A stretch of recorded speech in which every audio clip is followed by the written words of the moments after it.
sustentabilidade e inovação no setor aéreo. Vocês já pararam para pensar o papel do profissional de sustentabilidade nessa indústria? Bom, para isso, aqui na Austrália, eu conheci a Marta Braconi. Ela é gerente de sustentabilidade do grupo Virgin Australia. E ela vai nos trazer alguns insights para a gente entender melhor os desafios e as oportunidades desse setor.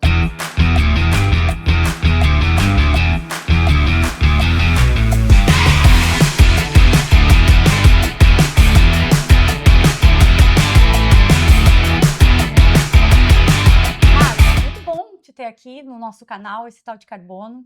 E muito legal te conhecer na Austrália. Como eu digo, né? A ideia desse podcast é a gente democratizar o acesso à informação de sustentabilidade, inovação, inteligência artificial e trazer pessoas que estão nesse mundo afora trabalhando com sustentabilidade, com tecnologia, a gente trabalhar nessa conexão dessas duas áreas que são super necessárias hoje estarem nessa sinergia. Então, a Marta, como a gente falou, ela trabalha no grupo Virgin Australia, grupo de aviação aqui na Austrália, uma companhia aérea que todo mundo conhece no mundo inteiro. E eu queria entender um pouco mais, Marta. Fala um pouco dessa tua trajetória na área de sustentabilidade, como veio parar aqui na Austrália também. Conta um pouco pra gente dessa questão de carreira, até parar, até começar a tua trajetória na Virgin Australia. Prazer estar aqui, obrigada pelo convite. Bom, eu comecei na área de sustentabilidade muito por uma paixão pessoal. Eu cresci numa região em São Paulo, que é basicamente um oásis dentro da cidade, que é a região da Represa do Guarapiranga. E onde eu morava tinha estradas de terra, muita árvore, e no meu dia a dia era aquilo que eu vivia. Então, fui para fazer um curso de gestão ambiental, logo depois de terminar o colégio. Meu primeiro trabalho foi numa área de consultoria em São Paulo. Comecei a trabalhar na PwC, que é uma das empresas, né, essas Big Fours de auditoria, contabilidade. E como ninguém imagina, uma das Big Fours tem uma área de sustentabilidade e mudanças climáticas. Comecei a minha carreira lá, passei 10 anos praticamente. Isso no Brasil ainda. Isso no Brasil. Mas com muita vontade de ter uma experiência fora e tentando fazer um secondment pela PwC, até que eu resolvi sair de lá e cair um pouco nesse mundo afora. Eu e meu marido, depois de ter casado, a gente falou, bom, tá muito cômodo aqui, mas vamos se aventurar um pouco. Então, a gente viajou um ano, basicamente pela Ásia, e a gente gostaria de vir para a Austrália e Nova Zelândia, e quando chegou na Austrália a gente falou, vamos tentar investir na nossa carreira aqui. E acabei conseguindo um trabalho na EY, que é uma das outras, né, Big Fours. E depois de um tempo na EY eu já tinha essa vontade de mudar um pouco né, do outro lado da mesa. Queria saber como que você pega todos esses conselhos que a gente, né, produzia como consultoria e realmente implementa. Então, quis ir para a indústria para entender como que todos esses desafios, como que a gente resolvia isso na realidade. Sim. Colocar em prática, né? Colocar em prática. Que é o diferencial. Então, fui parar na Virgin Australia como uma oportunidade, saindo de uma empresa que tinha acabado de sair, começando a passar pelo Covid. Sim. Então, que a indústria foi muito abalada pelo Covid, e a Virgin Australia passou por um processo de administração, de recuperação judicial, começando com um novo acionista, uma nova empresa. Então, praticamente, eles falaram, você tem a oportunidade de criar do começo a área de sustentabilidade da Virgin Australia. É isso que eu ia te perguntar. Basicamente, a área de sustentabilidade não tinha profissionais, tinha já algumas pessoas. Como é que era essa... Quando eu comecei na Virgin, não tinha mais ninguém do time de sustentabilidade. Basicamente, tinha uma pessoa que era funcionário, mas estava como contratado. Basicamente para passar o handover das coisas que estavam acontecendo para mim. Então, mas como eu tinha uma boa base, né, na EY, entendendo as legislações pertinentes para a indústria, já tinha trabalhado com algumas coisas específicas de legislação me Na ajudou área na área ambiental. ambiental. Me ajudou muito a fazer essa transferência, mas lógico, o Sim. mundo da aviação era completamente novo.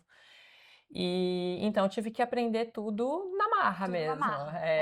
Não tinha Basicamente ninguém assim. que pudesse me guiar. Fui conversando com muita gente dentro da empresa, que sobrou depois desse processo de recuperação judicial, e entendendo o que que a gente fazia, o básico eu sabia, tinha que Uhum. fazer o compliance, né? O Sim, sim. compliance não tem Sim, tem que negociação. seguir uma regra e E isso na é o Austrália é básico. muito bem regulado. E o setor como um todo é bem regulado globalmente também. Então, alguns reportes que a gente tem que fazer que tem como se diz, um acordo internacional entre o setor de Uhum. aviação. Aqui tem a legislação que você tem que fazer o seu carbon accounting todo ano para o Essa governo. legislação iniciou quando? Obrigando já as indústrias aéreas a fazer o cálculo de carbono.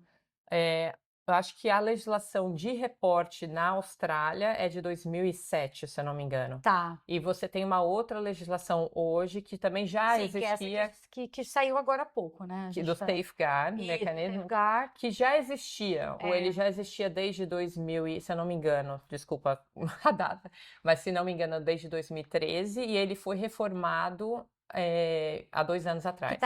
tá linkado com Enger, né? Que está ligado com a legislação também de reporte Isso. de carbono. E só para o pessoal entender um pouco, né? Essas empresas que elas têm um revenue e elas têm também uma emissão acima de tantos por cento que elas são obrigadas a fazer essa. Tu pode explicar um pouquinho para o Sim, a pessoal? legislação, a legislação de nacional para carbon accounting, ela é acima de 25 mil toneladas de carbono por ano, e o safeguard mecanismo é também para legislações que têm uma emissão acima de 100 mil toneladas por ano. Sim. Passando disso, Você tem que estar de acordo com a legislação do safeguard. e uma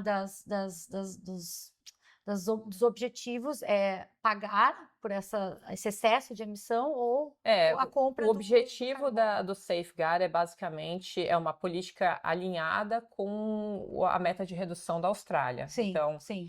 para empresas que são grandes emissoras, como a indústria de aviação, ou mineração, ou Sim. gás, essas empresas elas são obrigadas a reduzir quase 5% por ano Uhum. do seu escopo 1.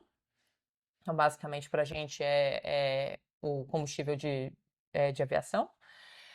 Então, se você não reduzir, você tem que basicamente comprar crédito de carbono. Se você estiver abaixo do seu baseline, você Não não precisa. precisa. Sim. Mas basicamente, se você estiver acima, você precisa comprar crédito de carbono, que hoje em dia eles só aceitam o crédito australiano. Australiano, que é o regulado, que é o Australian Carbon Credit Units. Isso. É isso, beleza.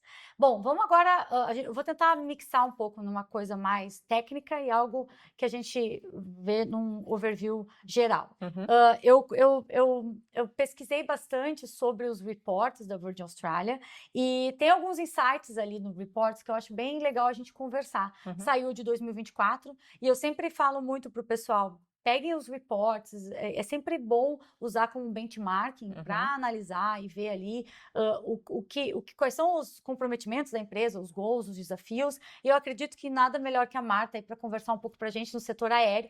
Então, explica um pouco para o pessoal o que é o combustível sustentável, né? Que já está em discussão, que aqui na Austrália é o SAF, Sustainable Aviation Fuel.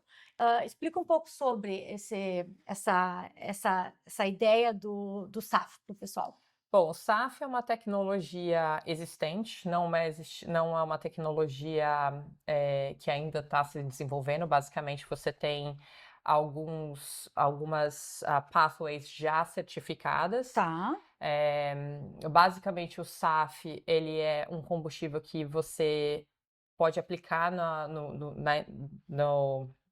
nos aviões de hoje. Não tem uma nova infraestrutura para o avião ou uma nova infraestrutura dentro dos aeroportos. Explica para o pessoal que combustível é esse, o que é? Basicamente é um combustível de matriz renovável.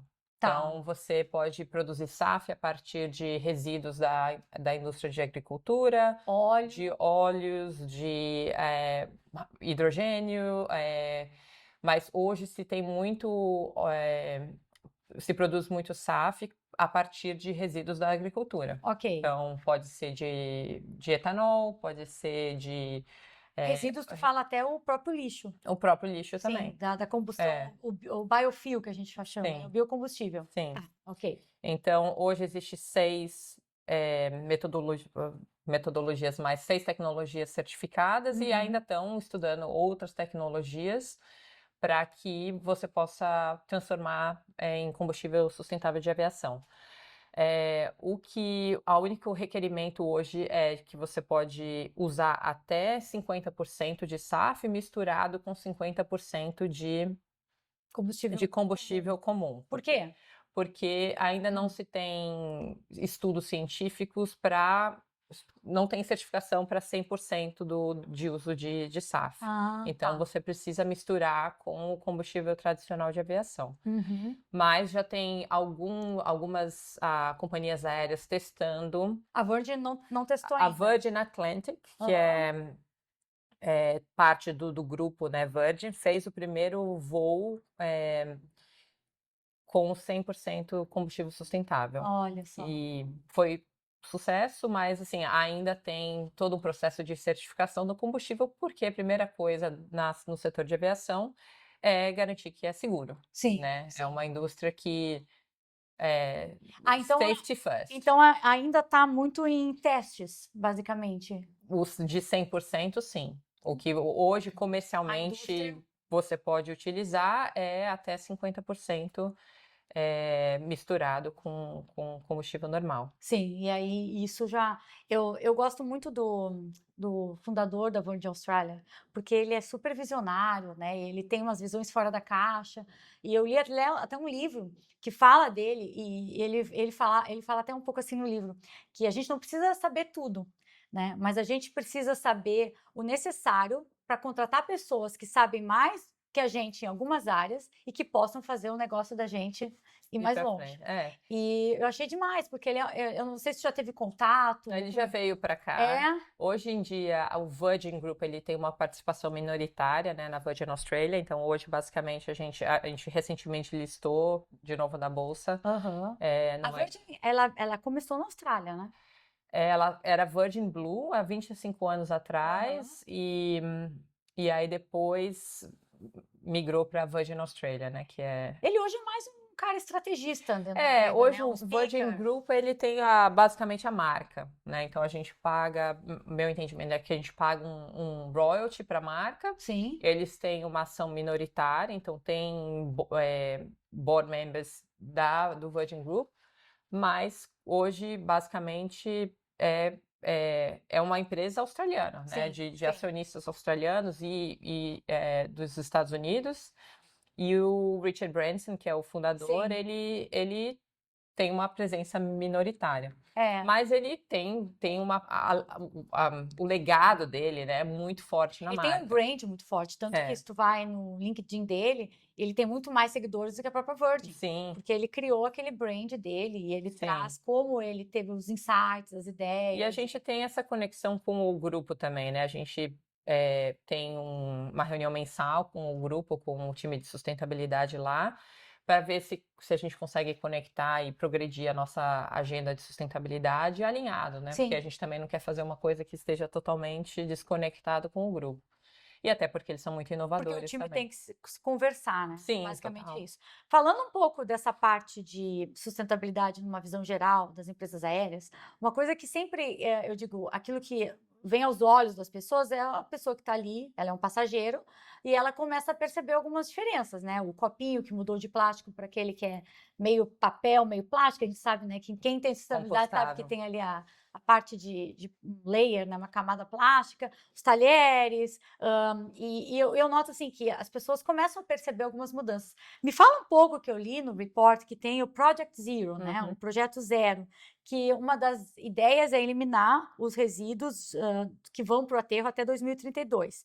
E aí a minha pergunta é como enganjar clientes e todos os stakeholders envolvidos no processo para realmente acontecer isso. E eu digo os stakeholders também, muitos, a aeromoça, o pessoal que trabalha, né? Porque eu já tive várias challenges de eu estar com o meu próprio copo e eu pedir para servir no meu copo e a pessoa não está preparada para aquela no meu pedido. Aham. E ela negar porque ela não estava preparada para uma pessoa que podia ter o copo reutilizável dela. Sim. Então, me fala um pouco, assim, como é que, se tu tá atuando nessa área, ou como o time atua e quais Bom, os objetivos? o Project Zero começou assim que eu comecei, eu falei, bom, resíduo é uma coisa fácil. Só que não, o que a gente começou a fazer? Bom, vamos entender aonde a gente está nessa jornada, né? O que a gente produz como companhia aérea de resíduo, da onde que vem, que tipo de resíduo que é. Então a gente fez uma auditoria no nosso resíduo. Então começou entendendo quanto que a gente gerava, da onde que vinha, que tipo de produto que a gente tinha. E aí a gente chegou à conclusão que a gente estava mandando basicamente tudo para aterro sanitário. Uhum. Então, começamos a entender também Basicamente uma avaliação, uma só pra gente avaliação, entender, o plano B, a avaliação, saber o exatamente. querido que eu tenho, o que eu faço com isso. Aí a gente olhou para os nossos competidores, o que eles fazem, né? Então, muitas companhias aéreas já têm uma meta de redução de resíduo, basicamente uma meta de desvio, né, de resíduo para aterro, e a gente estabeleceu uma meta de redução de 100% dos nossos resíduos sendo destinados para outros usos, se não aterro, até 2032. Ótimo. Basicamente, 85% dos nossos resíduos vêm do resíduo De uso da aviação. nos nossos voos Tá.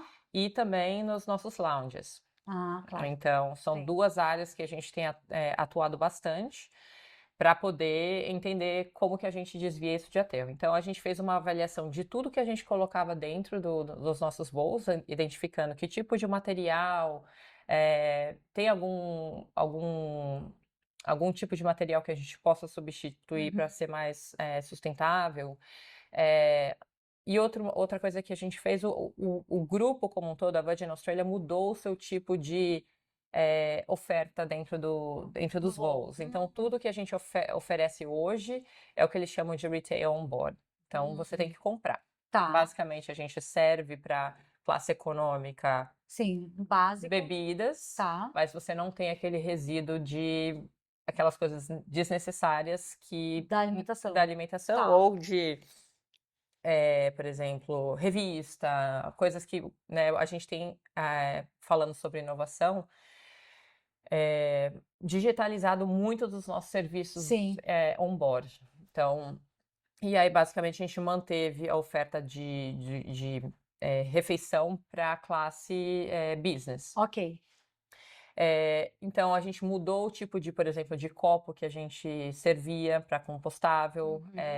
Mas, logicamente, o desafio é trabalhar com todos esses stakeholders, que não é só a companhia aérea, né? E isso inclui o cabin crew, né? Com certeza. Todo o nosso time de change management, né? É, Uma mudança de gestão, né? exatamente. Tem que Educação. trabalhar com o nosso pessoal de rampa, com o nosso pessoal de limpeza, com as aeromoças, enfim, para que isso possa acontecer. Então, não só fornecendo a infraestrutura dentro dos aviões para poder separar esse resíduo, mas o mais importante é quando ele chega no chão, né, no solo, como que a gente leva isso para a infraestrutura correta. Então, trabalhar com os aeroportos, que muitas vezes não têm a infraestrutura para poder receber resíduo reciclável,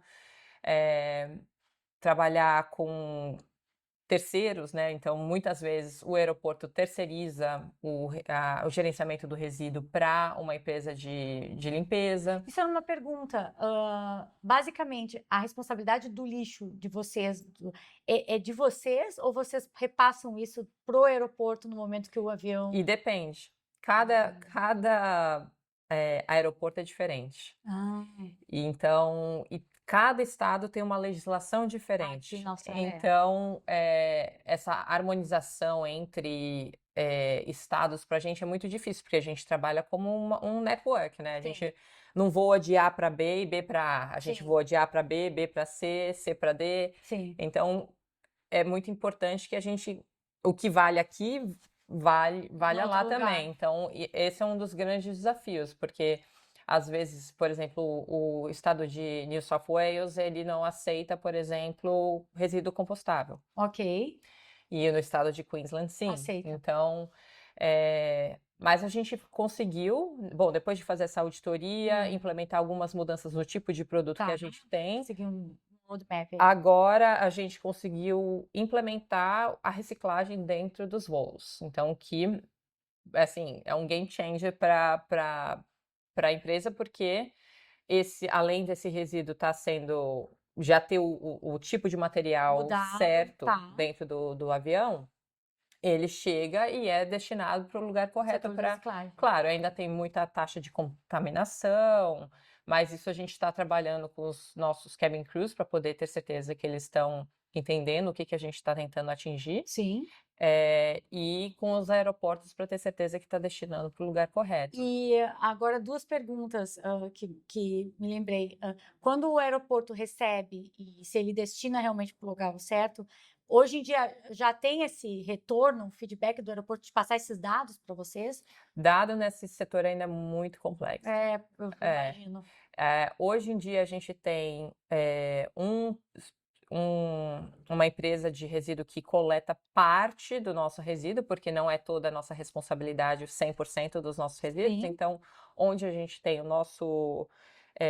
a empresa de gerenciamento de resíduo coletando resíduo para a gente recebe Esses dados. esses dados mensalmente, mas o que é enviado para a infraestrutura do aeroporto, não. Não, já fica a dica pessoal de carreira, os dados, sustentabilidade. Uma coisa que a gente está vendo, acho que eu já vi algumas tecnologias, é basicamente AI. Então, você tem uma câmera que captura quantos sacos de resíduo está saindo de dentro do avião. Olha só, sim. Claro que você tem que ter um monitoramento, um sistema de câmera, um sensor. para poder estimar quantas sacolas saíram, tudo uma estimativa, mas Sim. melhor do E que aí não... o AI passa direto para os sistemas os dados e vocês têm uma informação. Sim, eu não sei como que está sendo Porque eu operacionalizado. imagino, Marta, a dificuldade, porque aí conectando com o carbono e o Scope 3 de carbono, de vocês poderem identificar a quantidade de lixo, Sim. que é o end of life desses lixos de vocês, né? Porque se vocês não têm os dados, como é que vocês vão... A gente faz uma estimativa, né? Sim, A gente faz essa auditoria de resíduos todo ano agora, para ver como que a gente está progredindo. Tá. Mas a auditoria é basicamente uma foto daquele instante, naquele dia, da sua operação, Vocês né? têm, então, dentro desse roadmap, de quando, vamos supor, teve o voo, terminou, aí fazem a limpeza, existe alguém responsável porque tem que tirar alguma foto, alguma coisa no final, que esse lixo está indo para o... Isso a gente faz algumas Sim, aí vocês têm auditorias uma média. no dia, né? Entendi, No ano, entendi. e de lá a gente faz uma Entendi. estimativa. Uma estimativa Não é todo dia que... Sim, mas vocês conseguem ter uma média de está reduzindo ou não Sim. o nosso lixo. Isso, e a gente recebe, por exemplo, aqui em Brisbane, a gente recebe um relatório, porque hoje a gente recolhe aqueles containers de 10 centavos. Isso que eu ia perguntar. Isso é legal só para falar para o pessoal. Aqui na Austrália, a maioria das garrafas, vidro de bebidas, tanto alcoólicas quanto bebidas refrigerantes, sucos, elas vêm com um label, né, um rótulo que diz 10 centavos. E aí a pessoa pode trocar por cada garrafa por 10 centavos. Então, existem máquinas que detectam o código de barra da bebida e aí, no final, te dá esse dinheiro, esse retorno. Então, só para o pessoal entender, né? E aí a gente, como negócio, a gente vai, pega todos esses resíduos dentro dos voos e leva para... A gente tem para os Tencents. Vocês E a já gente fazem isso, hoje que a gente legal. doa para uma instituição que é a Oz Harvest, que é uma Sim, grande sim. organização não governamental, que com esse recurso provém alimento para alimentação pra pessoas que... E ó, a conexão, que tá tudo conectado, porque aí já tá dentro do S, né? Uhum. Então, a Marta começou a falar do E, que está envolvido lixo, e a gente fala também do carbono, no Scope 3, e aí a gente agora está falando do S, que vai para o report, que é o G. Olha essa conexão. E a gente reporta no nosso relatório de sustentabilidade quanto que a gente está doando para os Harvards e quantas refeições eles forneceram para a comunidade a partir dessa iniciativa que a gente tem. É uma iniciativa daquilo que é para o lixo, hoje vai para retorna, tanto para a economia circular, que volta essas garrafas para circulação, para elas serem, muitas delas viram cimentos, asfaltos, e também volta para pessoas para social. financiar. Olha, isso por isso que eu digo, a sustentabilidade é linda, né? É muito legal. E é um orgulho quando a gente faz um projeto e vê esse loop, né, Marta? E eu acho que é isso, você testar. Às vezes você não tem a solução logo de cara, né? A gente pensa que, não, isso aqui é fácil, isso aqui vamos reciclar. Mas não, tem vários desafios até que você chega num ponto, o que dá para fazer, né? E não precisa começar perfeito. Eu acho que muita gente tenta, bom, vou fazer e, sabe, engajar a comunidade. Não, começa, né, pequeno e aos poucos você vai vendo quais são as oportunidades, da onde, né, você conecta com outros parceiros e isso ganha escala, né? Então faz toda a diferença. Fazendo uma conexão para a gente finalizar essa parte de lixo, vocês falaram de stakeholders, vocês também tiveram dificuldade de achar empresas que pudessem coletar, vamos supor, resíduo compostável para ele realmente virar composto? Por exemplo, compostável é um desafio que a gente tem hoje. Não temos nenhuma infraestrutura nos aeroportos hoje coletando resíduo então, orgânico. Que diz que é compostable, de alguma forma, hoje ele não vai ser compostável não. se ele é industry, né? E até é importante, um projeto que a gente está começando é basicamente fazer o life cycle analysis, né? Porque a gente hoje tem o copo compostável, mas se ele não está sendo compostado, às vezes o impacto é até maior do que um copo de plástico que possa ser reciclável. Então a gente vai começar um projeto com uma companhia que é parceira nossa, que é a Qatar. Estamos começando a analisar que tipo de material, fazer uma ferramenta. Porque aí vocês conseguem ver se realmente está emitindo mais carbono, menos aquilo na aterro sanitário. Exato. Isso é outra coisa bem legal para quem trabalha com dados e tem interesse em sustentabilidade nessa área, porque cada vez mais a gente precisa saber o ciclo de vida do produto, desde lá de quem forneceu aquela matériazinha-prima para começar aquele processo até chegar no produto final, e isso tudo envolve emissão de carbono, extração do material, né, material cru. Então a gente precisa entender esses detalhes. E a última pergunta, ainda falando de lixo, é educação. Vocês tiveram que fazer algum trabalho, ou tem, né, algum trabalho educativo dentro do time, né, 100%. Todo dia. Basicamente, a gente tem um working group, né, do Project Zero, e a gente tem representantes de todas as áreas que tocam, né, no nosso resíduo dentro desse grupo. E aí a gente, bom, como que a gente pode dar mais suporte para o seu time para que a mensagem chegue na ponta? Porque a gente dentro do head office não tem o contato com o cabin crew. Então a gente, toda vez que tem uma oportunidade, a gente gerou um dado aqui que é legal, que está mostrando que a gente está conseguindo reciclar. Vamos mandar isso para poder incentivar os nossos times a, sabe, entender por que eles fazem isso e o impacto que está gerando.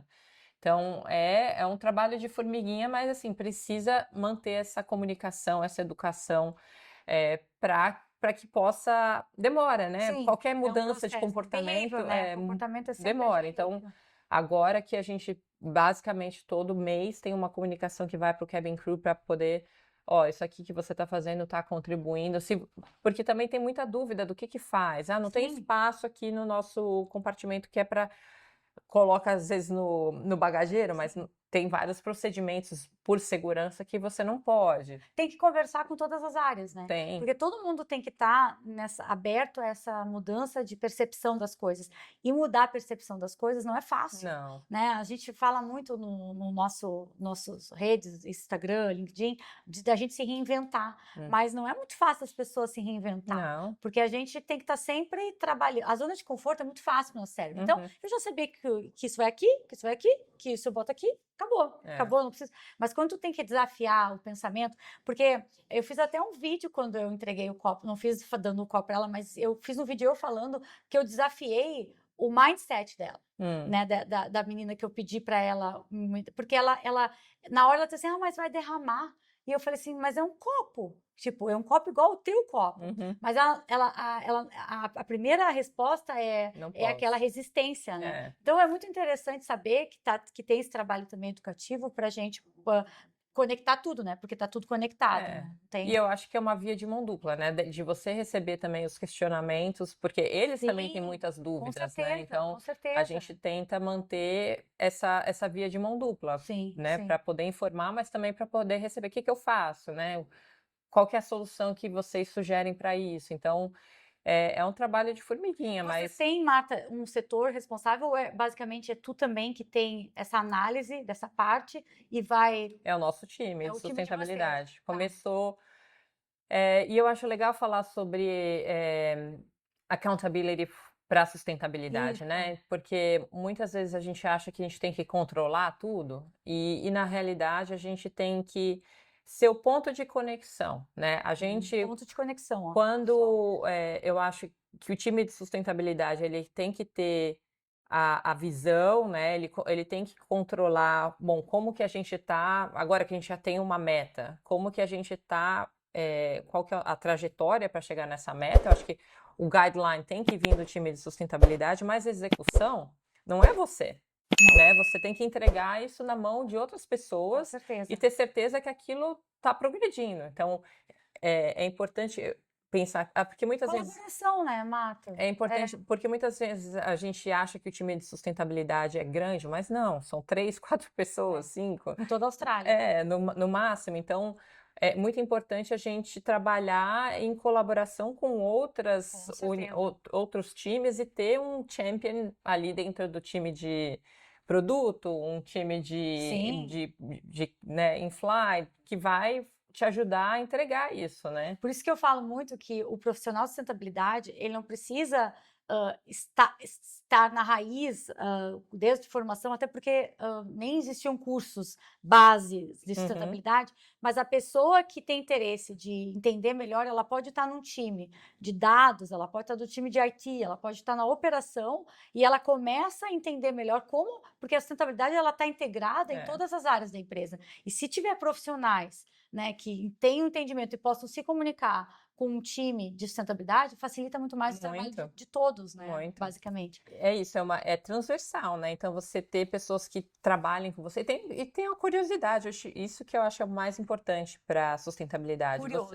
Uma pessoa que tenha isso como uma paixão, né? Que tenha isso como um driver na sua vida mesmo. Agora, falando de curioso, é interessante que saiu um artigo, agora há poucos dias, na The Fast Company Brasil, sobre o mundo dos generalistas. Então, eles basicamente explicam que o mundo hoje não é mais dos especialistas, que a gente se formava, basicamente tinha que seguir aquele mesmo step, mas hoje, quanto mais habilidades a gente vai agregando, mais generalista nossa mente vai ficando, mais adaptável, plural, curioso a gente mais fácil a gente está aberto para esses desafios de reinvenção, porque hoje com a inteligência artificial, basicamente, a gente tem que se reinventar o tempo inteiro, né? E aí, conectando com isso e falando agora, pensando no ISG, nessa visão holística que a gente fala, e de conexões, e que a gente tem que estar envolvido com várias áreas, a minha pergunta é, como vocês se conectam com um time de RH, pensando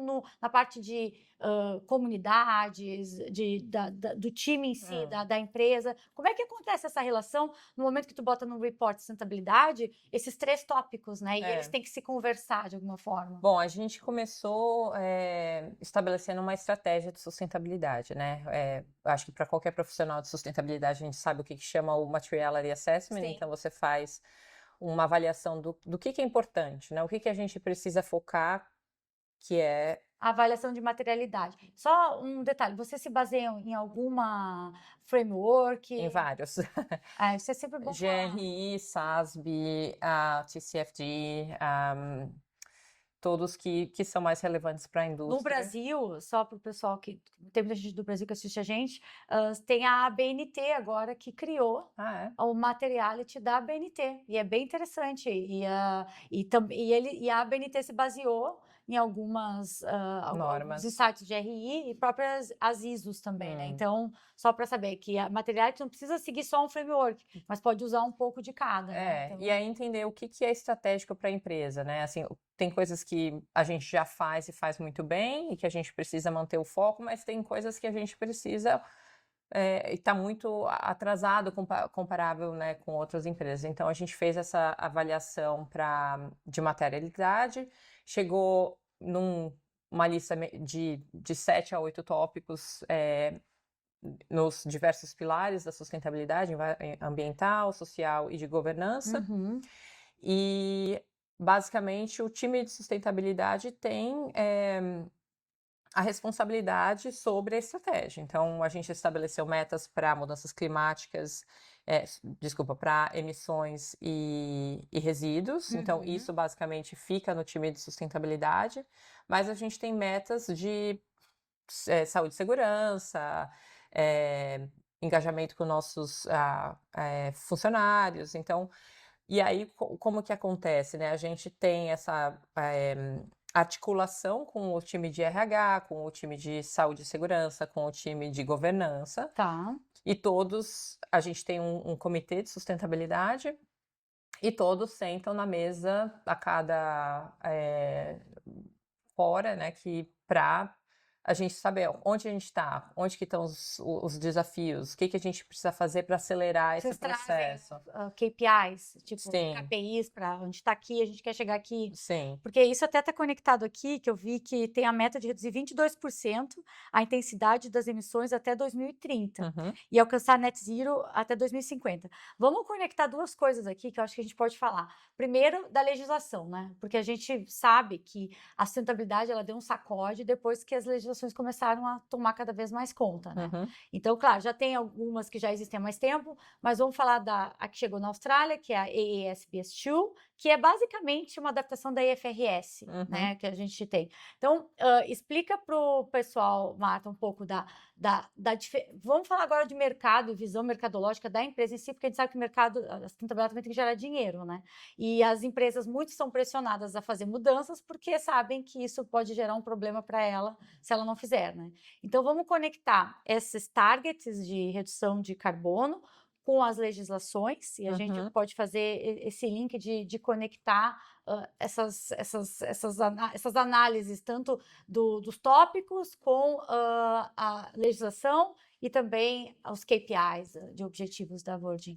Bom, na Austrália a gente tem a primeira legislação que está entrando em vigor agora, nesse ano, para relatar em 2026, final de 2026, né? Então 27 é o primeiro relatório que vai sair. Basicamente, na Austrália, o governo decidiu começar por clima, então entendendo quais são os riscos climáticos e o valor, né? Finance, está envolvendo finanças. Valor financeiro dos riscos climáticos à sua organização. E, basicamente, é uma legislação de reporte. Então, a empresa tem que não só fazer uma avaliação desses riscos climáticos e entender qual que é o impacto na sua operação e na sua cadeia de valor. A gente, antes da legislação, já tinha estabelecido uma meta de redução A gente tem uma meta alinhada com a indústria de aviação, que é chegar em net zero até 2050. 2050, mas a gente estabeleceu uma meta de redução para 2030, para o nosso escopo 1 e 2, de 22% de redução Isso. para basicamente intensidade, né? Não total. Tá. Então, basicamente, por indivíduo por pessoa que a gente voa, a gente quer reduzir 22% até 2030. A Virgin tem trazido muito aviões novos, que são pelo menos 20% mais eficientes em relação ao consumo de combustível. Uhum. Basicamente, para a indústria de aviação, a principal emissão é basicamente combustível. Então, é muito importante que a gente tenha eficiência no jeito que a gente queima combustível e que a gente possa, ao longo do tempo, substituir por combustível sustentável de aviação. Sim. O desafio para a indústria é basicamente que exista combustível sustentável, né, em larga escala, que hoje, basicamente, a gente tem 1% só. Nossa, é muito pouco. Muito pouco, precisa ser escalonado, assim, Sim, aqui na Austrália é absurdamente. muito pouco, nossa. E não na Austrália, mundialmente. Não, mundialmente, eu fico imaginando aqui na Austrália. Hoje não tem nenhuma produção de combustível sustentável de aviação na Austrália. Vocês têm que trazer. Importar. Então, De onde hoje, vem a maioria? hoje tem um mercado crescente na Ásia, né? Então, Indonésia, Tá aí o mercado, ó, para o pessoal começar a pensar. os países asiáticos já têm legislações na Europa e nos Estados Unidos que obrigam as empresas a usarem combustível de aviação sustentável, mas, por exemplo, tem países que o governo está obrigando a usar 1%. Nossa. Então, assim, para você entender o desafio que a indústria tem para, né, escalar essa produção desse combustível, porque hoje ainda é muito mais caro. Com certeza. Então, essa parte que você comentou de tem que ser comercial, e tem que mesmo, porque a indústria de aviação, a margem é muito baixa, né? Sim. Então, para uma empresa, para uma companhia aérea investir largamente em combustível sustentável para um componente que é 30% do nosso custo, né? Combustível hoje é 30% do custo da operação. Então, se você pagar 5%, 5 vezes mais, basicamente você quebra a empresa. Sim, sim. Então, você tem A gente está falando, né, dessa parte mercadológica. Você tem que ser criativo do jeito que você vai fazer. Então, a gente hoje tem várias parcerias, né? A gente tem uma parceria com a Boeing, que Sim. Então, de explorar alternativas para trazer esse combustível para a empresa. Também uma parceria com a Qatar, a gente está começando, tem um projeto específico na Austrália que a gente está investindo para poder ver se ele vai começar a produzir. Projetos de pesquisa? Projetos que potencialmente vão produzir o combustível de aviação. E aí, outra questão então, hoje o que a gente pode fazer, né, para reduzir? Então, com esses novos aviões, a gente está reduzindo bastante, 80% da nossa meta para 2030 via novos aviões. Então, a gente está trazendo 39 tecnologias mais eficientes. Claro. Então, inclusive um que a gente está trazendo é do Brasil, da Embraer. Olha só. Que vai chegar na semana que vem. Que show! O E190, que é 30% mais eficiente comparado com os Fokkers 100 que a gente tinha. Legal, tirar uma foto depois para a gente postar nas redes.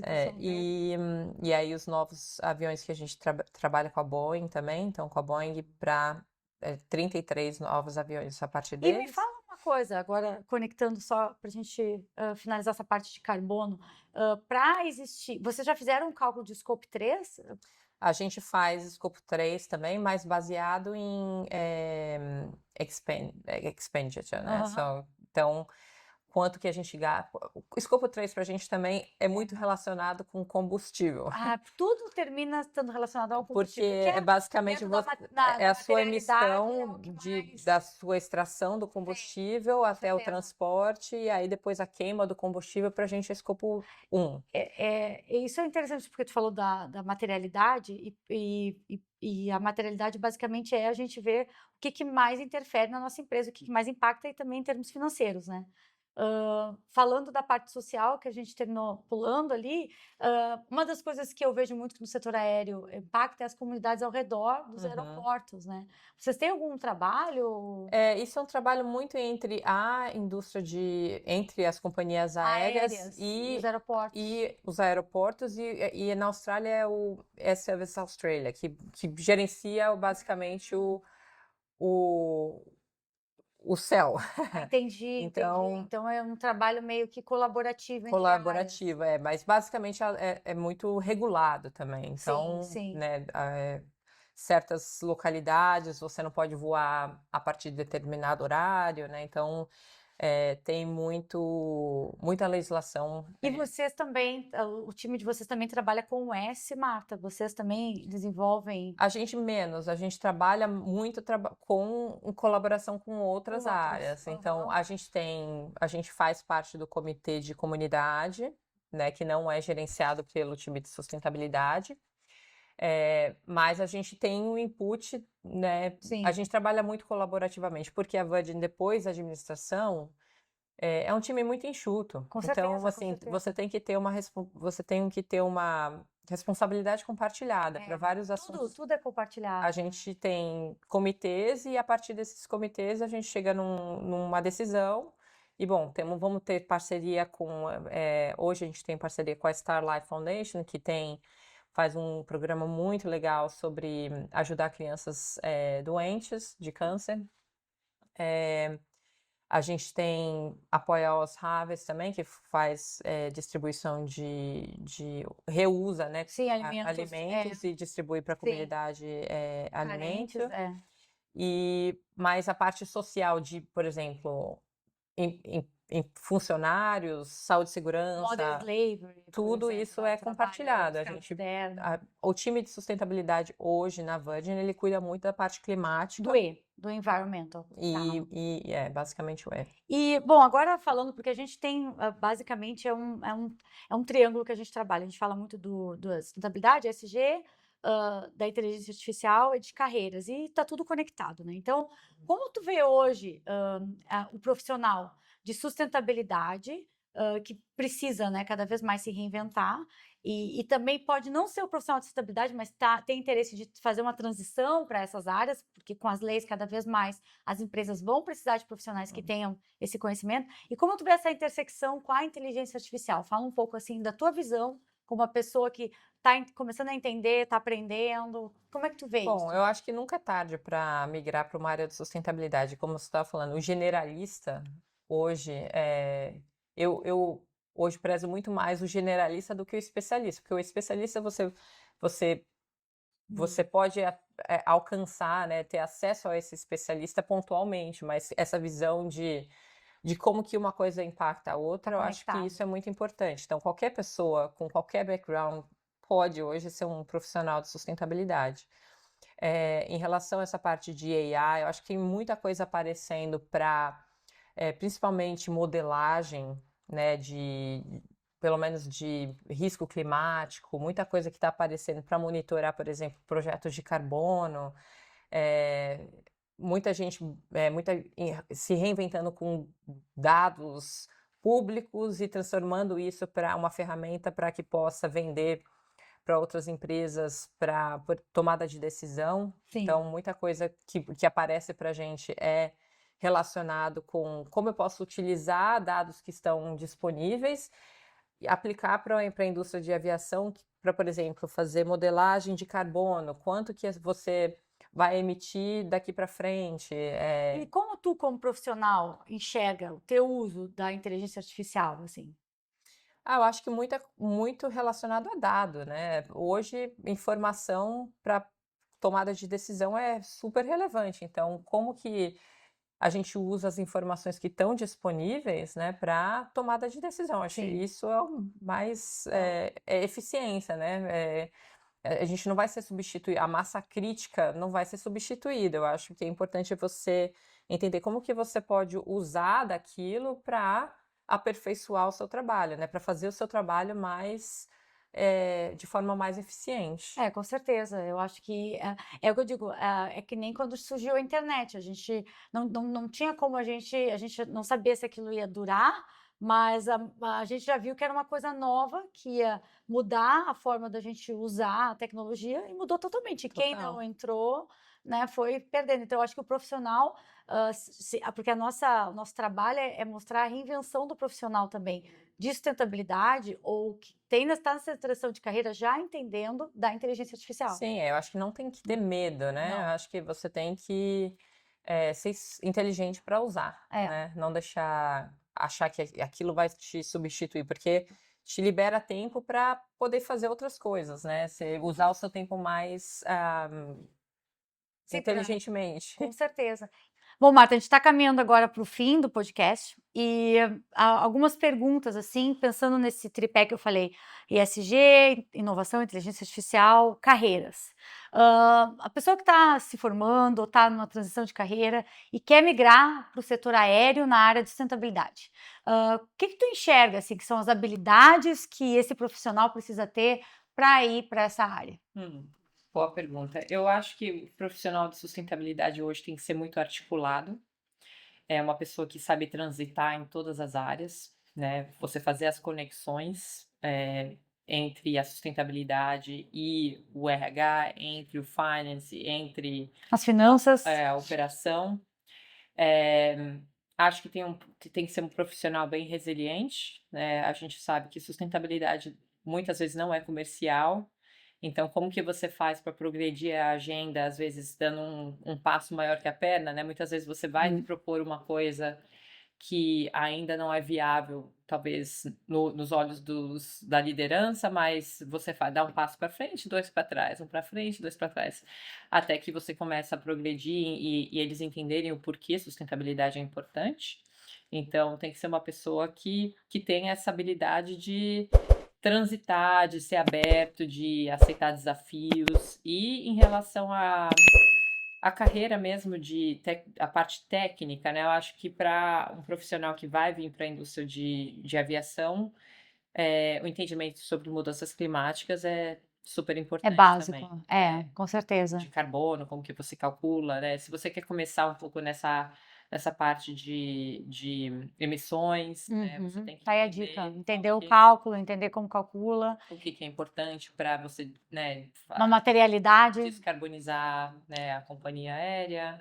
Então, acho que são assuntos importantes. Um detalhe que tu falou, a gente estava conversando antes de começar o podcast, tu falou uma frase que eu achei muito interessante, eu até disse: Marta, traz isso pro podcast que é legal, que a gente fala muito até nas nossas nanopílulas, que a gente entrega pro LinkedIn, muito da visão do CFO, que às vezes tem muita gente, né, que se forma em sustentabilidade ou que está na área, que tem uma visão muito romântica às vezes, e eu tento muito trazer para a visão mercadológica a sustentabilidade, que é: isso aqui é interessante, tem uma lei, isso aqui é uma oportunidade, isso aqui traz dinheiro. E o CFO é o cara que ele tá ali olhando, né, se aquilo tem oportunidade, se é interessante, se ele vai aprovar um projeto ou não. Então fala, pessoal, o que o CFO, ele falou para ti aí. Eu tava tendo uma conversa com o nosso CFO outro dia, ele falou, querendo entender como que eu vim parar nessa área, o porquê que eu escolhi, como eu sou tão apaixonada por esse assunto, que a gente tem no Comitê de Sustentabilidade, ele é uma das pessoas que participa do comitê.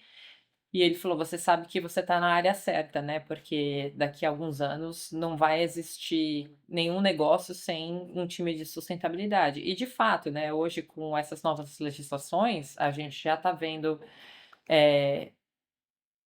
o processo de sustentabilidade sendo tangibilizado, Com né? Para a certeza, parte com certeza. financeira. Então, a gente, como profissional de sustentabilidade, está muito além, né, de um profissional de finanças que só entende a parte financeira. Então, acho que E esse profissional cada vez mais generalista, né? total. Porque tu tem que entender um pouco de finança, tu tem que entender do cálculo, da conexão de E áreas. fazer aquele caso, né, que você está pondo à frente dos executivos ser comercial, porque Total. não existe você ou ser comercial ou ter alguma lógica por trás que faça sentido Sim.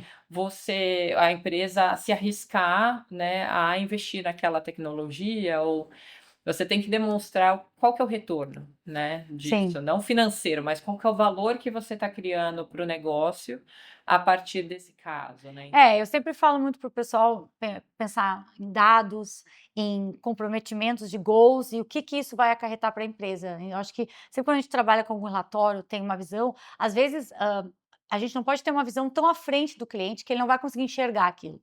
Mas tá alguns passos mostrando para ele aquele resultado curto, médio e longo. Uhum. Porque eu acho que ele consegue enxergar muito mais fácil e quando a gente envolve um retorno que às vezes a curto prazo não acontece, mas a médio, ele abre os olhos, então tá, então aqui tá uma inovação, ou aqui tá uma lei que vai chegar e que vai me afetar, ou que o meu cliente vai ser afetado e eu vou ter que fazer. Eu acho que é isso, né, que é essa Tem que estar relação. antenado às tendências, né, o que que os seus consumidores estão querendo, então, para poder traduzir isso, bom, se o consumidor de, né, a geração, né, mais nova está vindo com essa mentalidade de sustentabilidade, que vai ser o meu consumidor daqui a 10, 15 Sim, anos, o que com que eu preciso certeza. fazer hoje, né, para estabelecer que daqui a 15 anos eu vou conseguir reter esse consumidor. É a reputação também da É. empresa, né, que envolve, né. Mas, eu concordo contigo, a sustentabilidade ela está integrada em todas as áreas, eu acho que o teu CFO ele falou de alguma forma, foi isso, e por isso que eu digo que qualquer área, qualquer carreira, tem que entender sobre sustentabilidade, porque de alguma forma é um adicional que a pessoa traz para a sua carreira, no momento que ela entende o como conectar a sustentabilidade nessa área. Eu tenho, amigos engenheiros civis, por exemplo, e eu falo muito da carbono incorporado para eles, né, e falo das construções, o que muda, e às vezes eu vejo que a pessoa não está ainda preparada para enxergar essa integração, mas quando ela coloca isso nas suas habilidades, ela se torna muito na frente dos Sim. outros na competição, sabe. Então é isso, é essa conexão. Eu sempre faço uma pergunta no fim do nosso podcast, que eu gosto sempre de, trazer, ideias, insights ou, dicas de livros ou documentários que a pessoa pode falar para o pessoal aí assistir, ler. Então tem alguma dica pra gente? Em relação à sustentabilidade em específico? Não, Não, eu aí gosto muito pensa na Marta é, generalista. eu gosto muito de livro de aventura, eu gosto, por exemplo, pequenininha eu li o livro do Amir Klink, que é sempre novas aventuras no né, com os barcos que ele Como é que é o tinha. nome do livro? Bom, esse que eu li recentemente é da Tamara Klink, o Nós, que ela Aham. faz uma travessia, pelo Atlântico saindo da França chegando no Brasil, que eu achei Olha, bem legal. Mas o pai dela também é velejador, é o Amir Klink, e todos os livros, acho que Entre o Céu 100 Dias Entre o Céu e o Mar, do Amir Klink também olha, aventura, é que aventura. legal. Isso aí, é a Marta generalista. E, enfim, sobre sustentabilidade tem um monte de. Eu gosto muito sobre o empoderamento das mulheres, gosto também, né, do o Al Gore escreveu um livro sobre mudanças climáticas, importante, enfim, e literaturas da área mesmo. Sabe que tem um livro que é o livro até que eu me baseei a minha última pergunta, que se chama Trailblazer, Hum, que Trailblazer em português basicamente é pioneiro. E aí fala, o fundador da Salesforce, ele mostra como ele enxergou que ele precisava reestruturar a empresa, reinventar, no momento que ele se tornasse pioneiros em algumas, práticas. E uma delas envolve muito inovação, sustentabilidade. Então ele fala de Trailblazer no modo geral, uhum, mas é um livro muito legal para quem quer entender essa visão desses caras que enxergam além, né? E mudou toda uma estrutura de uma empresa, ou reestruturou, pensando nessa conexão desses tópicos do E, do S e do G. hum. E a pergunta é para ti: o que que é ser uma pessoa, uma empresa trailblazer, pioneira, inovadora? Bom, acho que para mim, ser uma pessoa inovadora é você ser fiel aos seus valores e sempre estar antenado com o que está acontecendo, né. Então você revisitar as suas metas, as suas ambições de tempos em tempos, para ver se você está alinhado, né, com isso. E ser aberta, né, porque nem sempre o status quo ali às vezes é confortável, né, mas, às vezes não está alinhado com aquilo que você almeja. Hum. Então sempre tá revisitando, sempre tá, alinhando aonde você quer estar, né? O que você quer fazer e não ter medo de seguir os seus sonhos. Muito bom, Marta. Foi muito bom. Eu e a Marta, a gente se conheceu há pouco, né? E foi muito legal que a gente se conectou e trouxe, né?